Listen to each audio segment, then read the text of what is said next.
Hi viewers, welcome to our channel. And our today's presentation is on increasing farmers' income through cluster-specific interventions. We want to demonstrate how we increased income of the farmers by 195% while reducing the production cost by 47%. Our ultimate goal is to have more crops, more yield, and more income with less inputs using limited water resources under the degrading environments by addressing the following key questions. The first question is, what is the cluster-specific on-farm biophysical constraints that limit long-term production? The second question is, how is the land currently used and managed? And what will happen if the current production system remains unchanged and does not respond to the degrading environment? The third question is, what improvement of land is physically possible, economically viable, and socially acceptable? So these are the questions that you need to address before you can be able to improve the farmer's income by that level of increase. So before we did that, we would like you to appreciate the baseline situation or environment conditions that we were working in. The area has got two physiographic units, that is plains and low-level uplands, which are currently going through very severe land degradation. You can see here is we have the chemical degradation, which is increased sodium concentration, causing the collapse of soil structure. And this collapse of soil structure is impeding water and nutrient uptake through chemical degradation. The other one is, you can see there's increased gully erosion due to weak soil structure, due to depleted organic matter, and this causes severe gully erosion. So in these baseline conditions, we looked at what the farmers were doing, what crops they were growing, what management inputs, and then we did systematic analysis of the interaction between crop, soil, water, and climate, and came up with recommendations. And the result of those recommendations is what gave increased production and then increased income by over 185%. So we would like you to appreciate how that was done. Now, the first thing that we did is to delineate the area into clusters based on land quality attributes that determine production. So we came with cluster 1, cluster 2, cluster 3, and 4 and 5.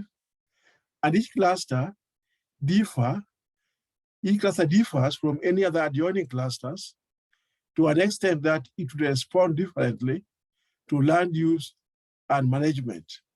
And also, as we are trying to look at each cluster, we look at the crop requirements and match them. You know why?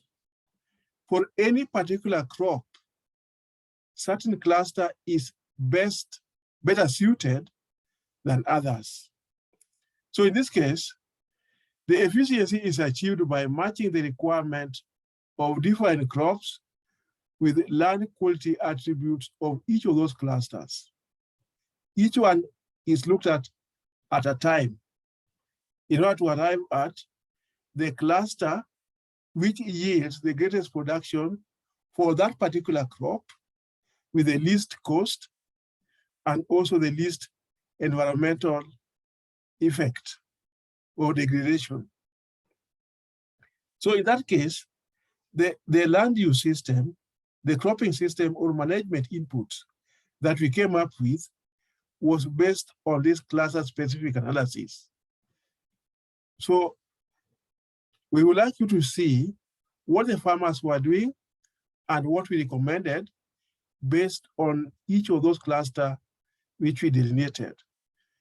Starting from cluster 1, we found that the farmers were growing tomatoes and were applying 400 kilograms per hectare of DAP.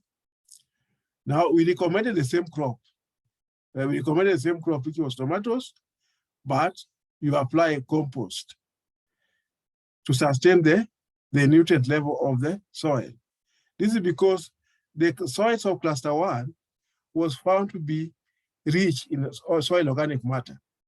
And also the nutrient status was not very bad because it was an area which was basically under grazing, but also now they started growing tomatoes. But the soil was still having rich fertility status, and that's why we recommended that only compost should be applied, and then we can replenish with the existing nutrient status, which is high organic matter level. So the cluster 2, the farmers were using it under maize, and the soils were cemented with strong hard pan, which impeded water and nutrient uptake. Now the farmers still applied 400 kilograms of DAP per hectare. Now, we recommended, in addition to maize, we recommended maize to be intercropped with groundnuts. And then we apply the compost, manure, plus subsoiling to remove the hard part. So this is now the biophysical constraint which limited production that should be eliminated so that you can have optimized production system. The second one is C3. The third cluster is C3, and onions were grown under moderately degrading soils due to high sodium concentration. Now the farmer still applied 400 kilograms per hectare of DAP fertilizer, but here we recommended watermelon. We recommended watermelon as opposed to onion because the soil conditions were more favorable to the requirement of the watermelon as opposed to onions. And here we recommended that the farmers apply 5 tons per acre of well-decomposed manure and Fatinam non-salt. The Fatinam non-salt is a new intervention or innovations that actually eliminate sodium to improve the quality of the soil. And the good thing is that it's required in very small quantity, but it removes huge amount of sodium to correct the level of sodium to the optimum required level. Now, the cluster C4, the farmers was currently using it for onions, and still onion, under severely degrading gully formation. This one we recommended, and the farmer was still applying 4 kilograms per hectare of DAP. Now we recommended the salt-tolerant grass and composting. And this area we recommended to be used for grass, which is tolerant to salt, to increase the milk production, as opposed to the onion, which is have got low tolerance to high salt concentration. Now, cluster 5, the farmers were using it under maize. The soil is stratified. The farmers were applying 4 kilograms per acre of DAP. Now here we recommended butternut as an alternative crop. And the input that we required was 0 tillage and 5 tons per acre of manure, plus 100 kilograms of urea to improve the CN ratio. And you can see here, we recommended zero tillage because we realized that zero tillage is the most appropriate tillage practice for the cluster of soils which are loose, friable, and susceptible to wind erosion upon disturbance or perturbations. So this one, the minimum tillage or zero tillage was the most appropriate tillage practice. You remember, we are trying to look at cluster-specific interventions rather than blanket practices, as opposed to the farmer's practices, where you find is the farmer is applying 4 kilograms per hectare across all the cluster, despite their cluster-specific requirement.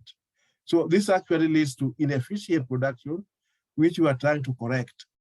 Now, we would like to show you the changes that happened as a result of implementing our recommendations. You can see here, these are the farmers increase their produce. For tomatoes, the increase was from 42 kilogram to 80 kilogram, 88 from 42 tons to 80 tons per acre in class C1. Now, class C3, there was an increase of watermelon to 28 tons. No, actually, there was no increase in watermelon. Watermelon was a recommended practice, so there was just production. The farmers had not practiced watermelon before, so what we got was 28 tons per acre, and we are not to compare with farmers' practice because the farmers had not applied. This was a new land use, so we can't talk of increase here because we just came in with our new crop. So, but the production was 28 tons per hectare, which was not very bad. Now, for cluster C3, and C5, the maize production improved from 20 to 50 bags per hectare, while groundnut, which is a new crop that we introduced, of course, was 15 bags per acre. Now, the area which was undergoing degradation, we actually introduced milk production. And in the milk production, we introduced a grass for improved milk production.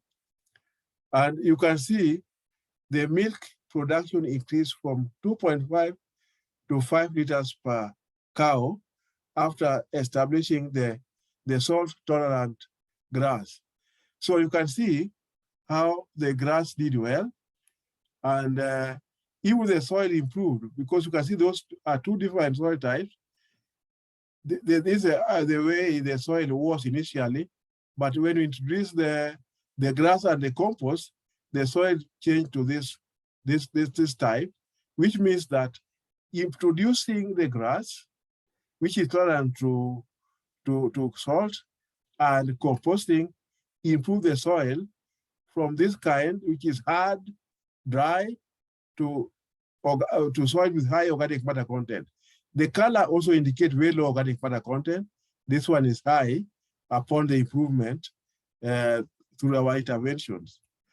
Now you can see the grass was established, and this increased the biomass production for the animal, and this actually explains why the milk increased from 2.5 liters to 5 liters. Now you can see also the galley also started becoming healed when we actually introduced the grass. It is stabilizing and healing. Now, we would like to show you what are the figures now. Have we actually achieved what we wanted to achieve?